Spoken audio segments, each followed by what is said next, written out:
Hey, I'm Ashley Belanger, Senior Policy Reporter for Ars Technica. With me today is Ed Brzytwa, Vice President of International Trade for the Consumer Technology Association. All year, the CTA has been monitoring how tech companies are responding to Donald Trump's tariffs, and their research helps everyone better understand when to start worrying about prices of popular consumer tech products, from smartphones to video game consoles, when those prices might be going up. I can say that the CTA's research has helped me monitor the constantly shifting situation. And over the next few months, several factors could be influencing tech companies' forecasts in new ways. Chip tariffs could come any day. Companies in a lot of countries have started ending shipments into the US, and court battles may even force Trump to refund billions in tariffs collected so far. Just this weekend, Trump warned that efforts to block his tariffs could cause even more economic chaos. And for tech companies, it remains hard to predict what tariffs could be added or removed next. I've got a bunch of questions for Ed, but if you also have burning questions, just drop them in the chat. Ed will be answering viewer questions at the end of the session. Thanks again for being here, Ed. Let's start Oh, with what you're seeing now. yeah, thank you, Ashley. It's a really pleasure to speak with you and the Ars Technica audience today and to talk about tariffs, which we are talking about that every day. Yeah, I'm super appreciative to have your insights as always. How have tech companies responded since Trump's tariffs began taking effect earlier this year? So we've been telling our member companies at CTA about the possibility of tariffs for a long time. I mean, really dating back into the beginning of last year. And we did a lot of educational webinars for our members, what we call virtual roundtables.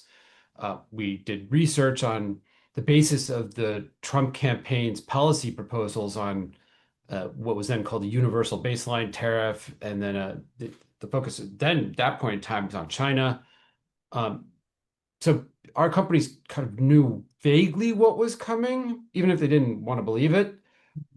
But the reality has been a lot more difficult and far worse because of not just the height of the tariffs, but the variability, the tariffs on, tariffs off. There's the exceptions, the randomness of some of the tariff actions on certain trading partners, like how high the tariff rates are, just based on a formula that was concocted in the White House.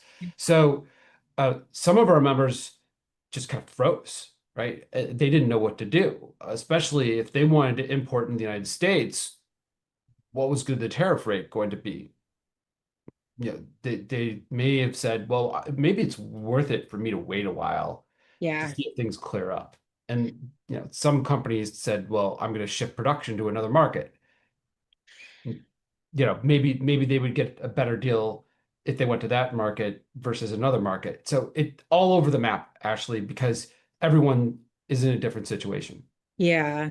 And, the deals that Trump was striking or attempting to negotiate with various countries over the summer, those deals I know a lot of people were hoping would provide greater certainty. But would you say that the administration's deals with trading partners so far have provided any greater certainty for tech companies? So you have to keep in mind that for the technology sector, up until this administration, on a global basis, we had tremendous certainty that tariffs were going to be very, very low because of what is called the WTO Information Technology Agreement and the expansion of that agreement in 2015, which zeroed out tariffs on a wide range of ICT products, other technology products, Mhm. largely inputs into technology manufacturing, some finished goods. So the introduction of these US tariffs under the International Emergency Economic Powers Act created tremendous uncertainty. Yeah. And it's still creating this uncertainty. So these deals, let's just say with the EU or with Japan or Korea or with others, if you want to call them deals, they're still under negotiation, right? I But there aren't binding, think so. trade agreements like we have with Canada and Mexico, and even that's in question at the moment. Mhm. Um, they're bringing certainty about potential uh, tariff rates. So if it's universal for that country, like 15% for the EU, with the most favored nation rate included, that's certain certainty, right? But it's not all the certainty because there's these other tariff actions that could come down the road through the Section 232 of the Trade Expansion Act of 1962, which is national security related. And the administration has done investigations on a whole range of Mhm. products, including semiconductors, for example, and that could lead to more tariff rates on a global basis going forward. So we just don't know at the Yeah. moment what is going to happen. Yeah, and I know because of the way supply chains work, that chip tariffs could become a key pain point for some tech companies, at least, looking down the pipe. I'm wondering how might coming semiconductor tariffs impact tech companies in the short term when they eventually drop.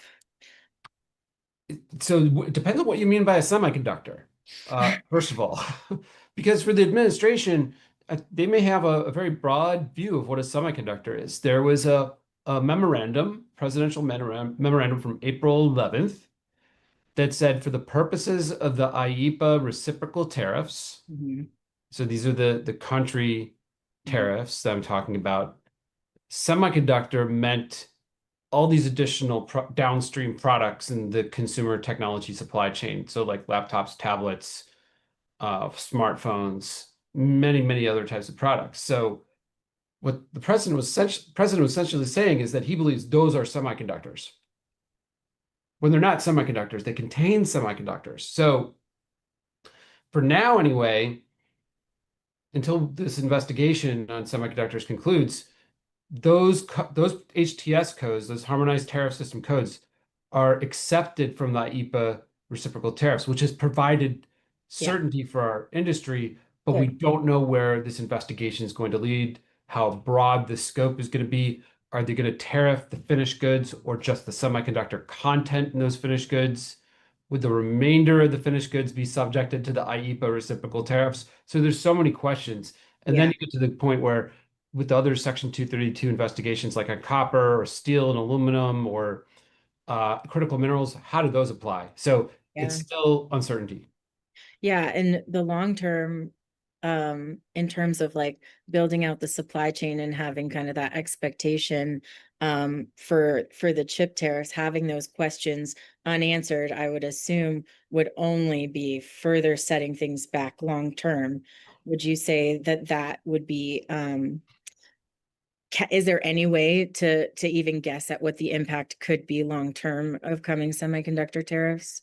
So what we don't know is what the tariff rate's going to be. Yeah, And so for some products, it's 25% under certain Section 232 actions. But for steel and aluminum, it's 50%. For copper, it's 50%.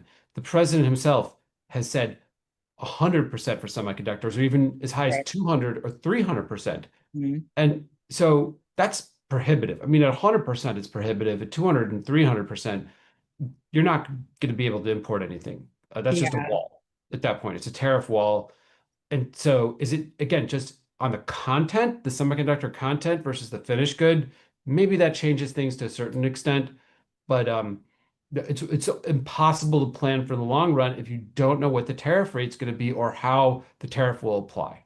Yeah, though I feel like one ray of light may be that I feel like there was an acknowledgement during the tit for tat retaliations with China that just like that was like untenable. So I Hmm. hope that a similar expectation could potentially apply if they do go as high as 300% on chip tariffs. Um, well, just gonna take a second because we're halfway through my questions to just remind everyone if you've got chip questions or any other questions for Ed, you can post them in the chat at any time and we'll get to as many as those as we can at the end of the session. But this might be everybody's biggest question, Ed. Do you expect Americans to start seeing more price increases from tariffs ahead of the holidays? So at every inflection point where a tariff has been threatened or announced, you've seen a lot of companies trying to bring as much product into the United States as possible before the tariff is enforced. Yeah. And so that's a phenomenon that is called front loading. You could also say forward purchasing, right? You're just trying to av avoid the higher tariff. And so My understanding is that many companies have tried to build up as much inventory as possible to keep costs for consumers down. Yeah, Now, there's a real question here as to what happens when that inventory disappears. And when does that inventory disappear? right. And so the administration has taken some actions to uh, provide more room for front loading, if you will. Gotcha. But after August 7th, when these new higher reciprocal tariff rates came into effect, that may have caused different behavior. And we're going to find out over the next several months where maybe that front loading stopped because no one wants to pay those higher tariff rates. Again, we don't know what the 232 tariff rates are going to be. So maybe there's some front loading still happening where companies are saying if the tariff's going to be 100%, we better get our products in now before that tariff hits. So it's a real time situation. Like when I talk to some people in the shipping industry, you're seeing shipping rates go down again because there's just not as much demand. So a lot of front loading may have already happened. Okay. Um, so for the time being, through the holiday season, we'll see what happens. And again, it's going to be product specific and country specific too. Yeah, that makes a ton of sense. I know you had been looking at products across the board, or CTA had published research early on warning about, potentially 25% increase in smartphone prices, or like maybe even close to 50% increase in game consoles. And so I didn't know if where we were now at the current Mhm. point with tariffs, if we were still looking at those kinds of potential spikes, or if anything had shifted since that research. Mhm. Is that something you might be able to help me understand? Sure. Look, that initial research that we did, we made some assumptions because we Yeah. had imperfect information. Hmm. One of those assumptions was there would be full pass-through. And that was on the basis of campaign proposals.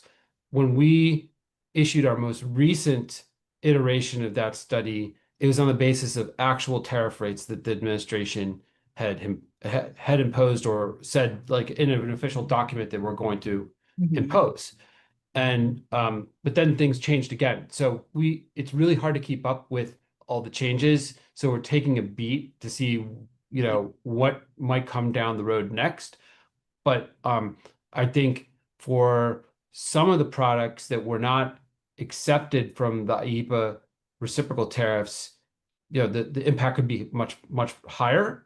Hmm. And we did a separate white paper on this saying, okay, so there's about $338 billion worth of consumer tech products that are accepted from the IEEPA reciprocal tariffs, but there's another 422 billion that are not. Hmm. And so they are subject to higher rates potentially right now. And there's some good examples of companies now, particularly like in the video game area, where the companies have said we're going to have to raise prices. I've seen this in laptops and tablets too. And again, it could be product specific. It could be dependent upon where the sourcing is happening. And this is going to be an evolving story. It's not happening all at once. Yeah, there's just so many moving pieces. And now I will admit this question is more for me as I try to understand the global politics at play. Again, I just appreciate your perspective on all of this. China has been the prime target of Trump's tariffs, and a major objective of the trade war is to force changes in China's behavior. But in the past, the CTA has found that tariffs don't change China's behavior. So is anything different with Trump's Mhm. trade war this time around that you're seeing?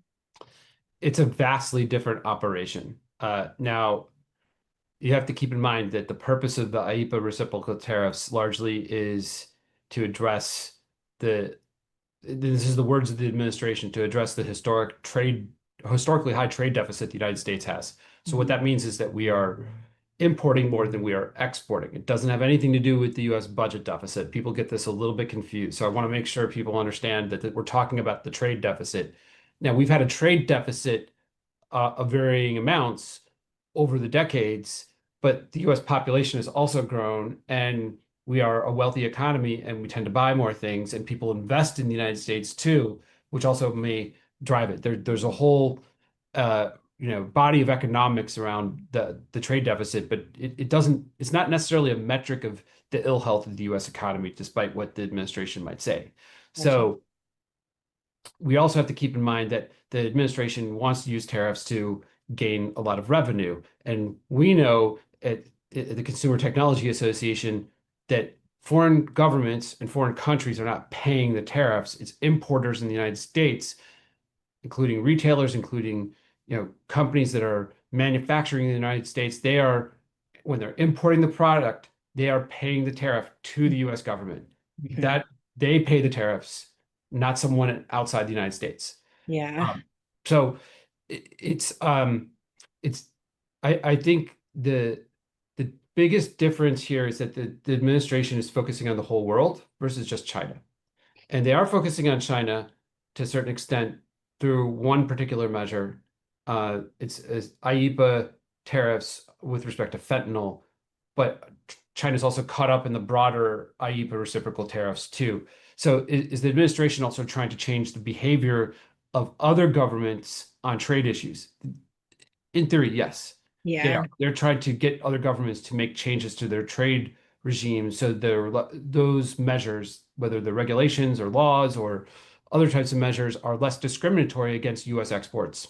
Yeah. And so that seems to be a very strong focus for the administration. And they've asked for comment from stakeholders. We've supplied comment to the administration to identify trade barriers. However, Ashley, we think that if you're going to address those barriers, and let's say another government removed its trade barrier, Hmm. then the tariffs should be they should come down. The United States government should provide tariff relief. It's a trade-off. Yeah. Progress on addressing barriers, lower tariffs that would benefit the U.S. economy and U.S. consumers. I see. So yeah, it's really just like been this uncertainty of like the tariffs being on and off, and then like when they do go away, they aren't necessarily like we didn't solve the problem yet. That's how I'm parsing that. No, we haven't solved the problem yet. And you have to keep in mind, for many governments, I mean, these are domestic issues, political issues for them, and they have to make tough choices if they want to address the barrier or not. And for them, it might not be a barrier, but for us in the industry, like, yes, we think that the measure is perhaps discriminatory against U.S. commerce. Yeah. So China in my view, and we've been public about this in our comments to the US government, didn't change its behavior on IP theft or forced technology transfer as a result of the Section 301 tariffs. Those practices still exist in China. Um, so, there could be change in China in the future because they decide it's in their own interest. Same Yeah. with these other governments. They decide, well, maybe these measures are too burdensome on our own economy that we need to change, and because it's in our own interest. So Right. you would want to promote that kind of virtuous conversation amongst governments as opposed to everyone just putting walls up around themselves, either through tariffs or other types of measures. Gotcha. Well, as always, you've given me a lot to think about. Does the CTA have any upcoming research to help the public understand how tariffs could harm the consumer tech industry? Well, like we talked about before, there's so much uncertainty right now that we need a little bit more, um, we need a better understanding of what the tariff rates are going to be in like a month or two Yeah. before we do new research. And we're making those adjustments in-house to coming up with new scenarios that might reveal what the impacts are going to be, like who bears the burden of the tariffs, um, what the long-term ramifications are going to be for consumer technology companies when it comes to lost sales because of potentially higher prices due to the tariffs. So it just depends on what the rates are. And we still don't know what the rates are going to be at the end of the day. I mean, we've got the country-specific rates, but for us, like I said, the Semiconductor 232 investigation, that is the big one. That has to come to conclusion before we really can do any further research. And I would say the critical minerals one is also really important because the scope of that could be tremendously large because there's critical minerals, rare earth, elements lots of things that go into consumer technology products that make them work and make them function at a high level. Yeah, And if there's tariffs on those, that might have a ramification on the health and the future of the industry as well. gotcha. Well, if they ever do decide what to do with the chip tariffs, it's like they keep saying next week, next week. It feels like that keeps happening. And I'll keep an eye out for the next studies on semiconductors, and then certainly be interested in following your research on the critical earth minerals. But assuming the current tariffs stay in place and that the administration introduces more tariffs, what does the CTA recommend to the administration to avoid the worst possible impacts? Look, there's many different things the administration could do. Uh, First of all, stacking. Stacking is a term that has come into vogue in the tariff world. What that means is one tariff action sits on top of another tariff action. And so instead of just paying 25%, you're actually paying 25 plus maybe another 25 plus another 10 or whatever, the tariff rate is. So like just let's put this into concrete terms. Let's say the tariff rate for a product coming from India now is 50%. Is there going to be a Section 232 tariff that also applies? And would that sit on top of the 50%? Is it 50 Yeah. plus 100 or 200? What if in that semiconductor there's also a tariff on polysilicon? Do you also have to pay the tariff on the value of the polysilicon? What if in that downstream product there's steel or aluminum? Do you also have to pay the tariff on those products? So the tariff stacking could be very, very complicated. And we think the administration is going to roll out even more of these actions and investigations going forward, especially if they're worried about losing the IEEPA tariff authority if the U.S. courts, continue to determine that the imposition of the tariffs was illegal. I know it's a lot. I It's yeah, complicated. I And there couldn't. could be Section 301 investigations. So like tomorrow, for example, I'm testifying at a hearing on Brazil, and the Office of the U.S. Trade Representative is doing what is called a Section 301 investigation on Brazil's discriminatory acts, policies, and practices across a range of areas and industries. And this is the same tool that the US government used in Trump 1.0 on China, that investigation on China's practices. Yeah. So, there could be more of these types of country-specific investigations in the future if the administration loses its IEEPA tariff authority. So it could be a long 4 years of just what tariffs will be coming next. It's And lots of public comments, lots of comments and hearings. wow. Well, this has definitely been informative. I think we definitely have time for a few questions. I see we have one asking, sorry, isn't this just setting up a huge own goal against the US? Nobody, Atal says, historically tariffs are 100% loser every time, every era, no exceptions. Would you say the US is risking setting up a huge own goal with this, prolonging this kind of tariff strategy the way Trump has? Look, as an analyst, I have a long thought that creating a higher tariff wall around the United States is not in our long-term national interest. And this is because tariffs are a tax on importation, and it creates a higher cost economic environment in the United States, particularly for manufacturers. There might even be a spillover effect into the services sector, mainly because services companies have to buy physical products in order to operate their businesses. So the ramifications of a tariff regime like this, we're in the early game of understanding what those ramifications are. And so would this be an own goal, potentially, where the United States economy is just less competitive and the rest of the world moves on and they continue to lower their barriers to trade to each other and they integrate and the US is on an island? That's not in our interest. So I think we have to be very concerned and have a conversation about whether tariffs really are going to, improve U.S. manufacturing or to create a stronger United States. It may actually be the opposite, that, by lowering our barriers to trade, we create a stronger economy. Yeah, that does kind of tie into another question we got, which is just if the goal is to bring manufacturing back to the US, what would you say would be a realistic timeline for that? Is it years, decades, or is it even feasible, would you say? Again, it depends on the industry and the product. For some industries, the idea that you're going to make everything in the United States tomorrow is not feasible. It will take years, if not, a half decade or a decade or more. And even then, it's not a guarantee that you're going to be able to make it work, especially if you're putting high tariffs on all the inputs that go into manufacturing. Yeah. So it's a bit of a conundrum. Yeah, and is it, and maybe if you can answer this granularly, do tariffs on downstream products that just contain chips risk double taxing the same supply chain? I'm assuming that this is a question that has to do with like when chip tariffs come. Potentially, yes. Yeah. So what we've been calling it is a possible triple whammy. So Wow.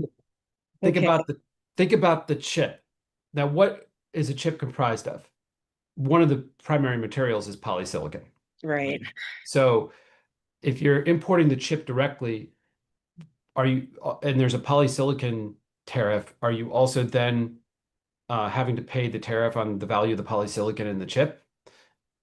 Let's just say you're importing a downstream product that contains chips. Hmm.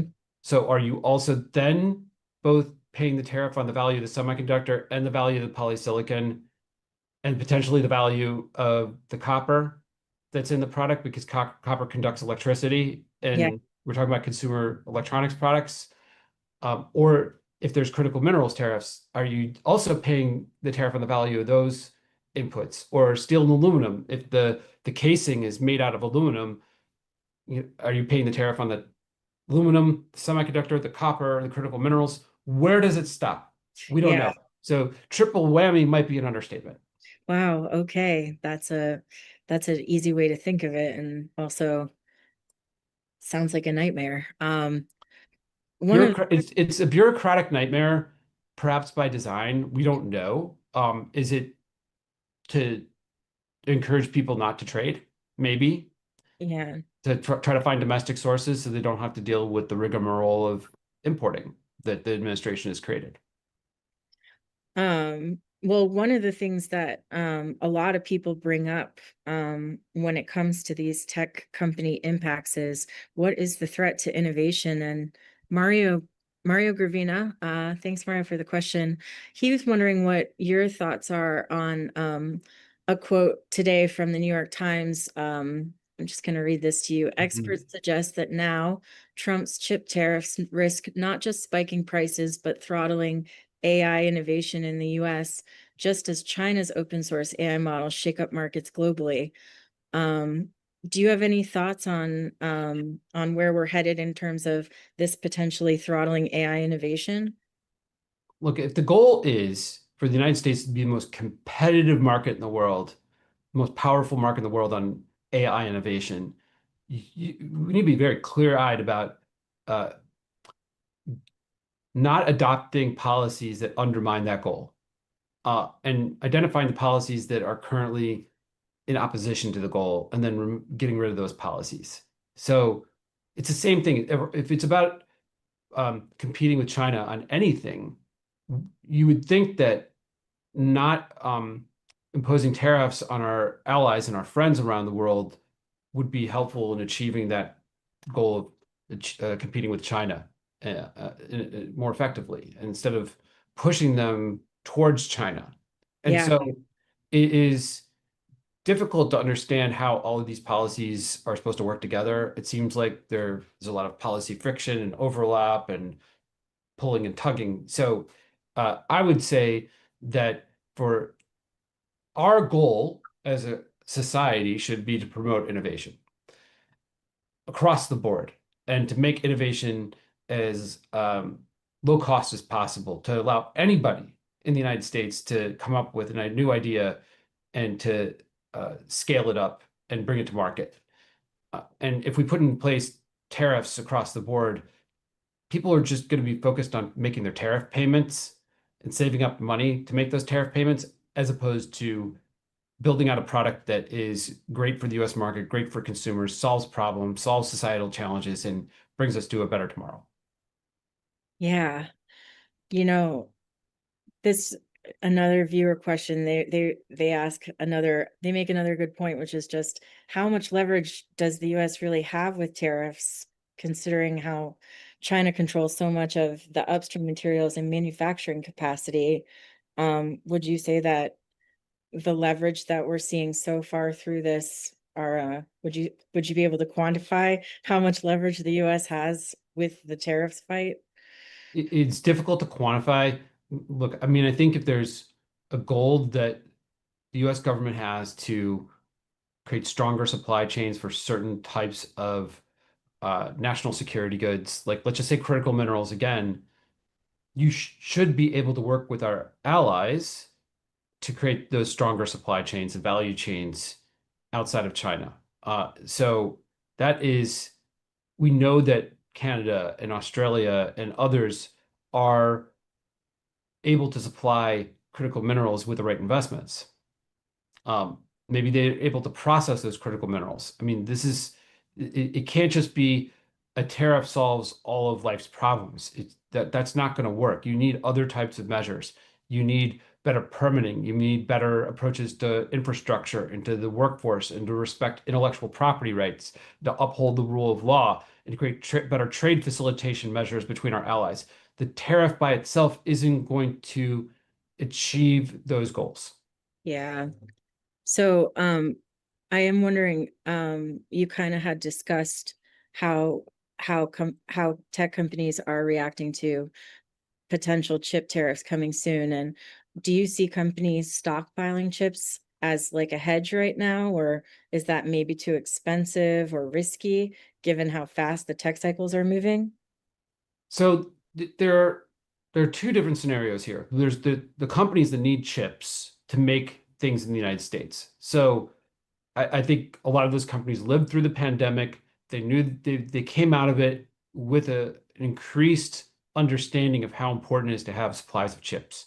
So I can't speak for any of those companies, but I think from a behavioral standpoint, I would anticipate a lot of companies tried to bring as many chips in the United States as possible, um, in order to get out ahead of the tariffs.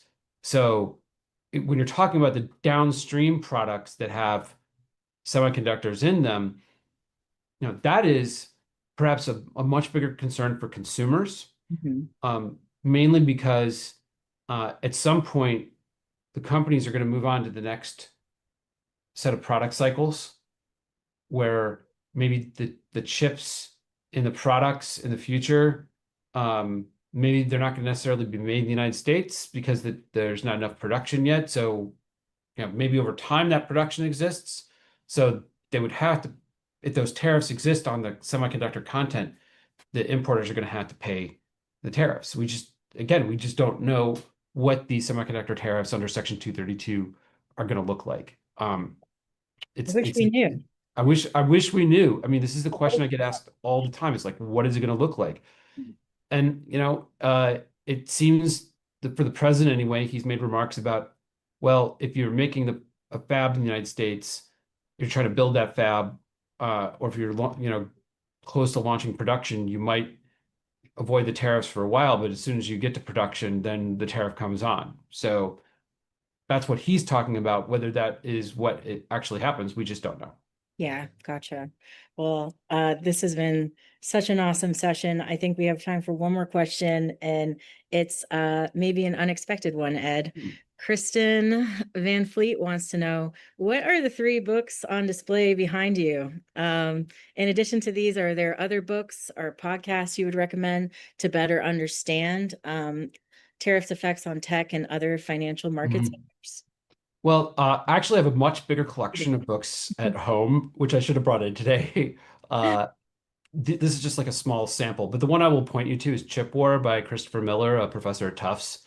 And if you want to know about the semiconductor industry, its history, how it started in the United States, how the intellectual property is from the United States, how other countries have engaged in the semiconductor industry. Read this book. It is one of the best books I've read about a particular industry in a long, long time. Um, I have a book on my shelf at home that I have been meaning to read for a long time by Professor Douglas Irwin, and he's a trade historian. So if you want to do a deep dive into U.S. trade history, he's also a great author to read. Rad. Well, thanks for the book recommendations and all the insights today. And thanks everyone for joining us. This has been awesome, Ed. I hope once the chip tariffs drop, we can be back in touch to find out what happens next and everything that comes after that. So thanks again. Yeah, My pleasure, Ashley. It's been a fun conversation, and I know we'll have a chance to do this again in the future. cool. All righty. I believe we should be cutting off soon. Thanks, everyone. Thank you.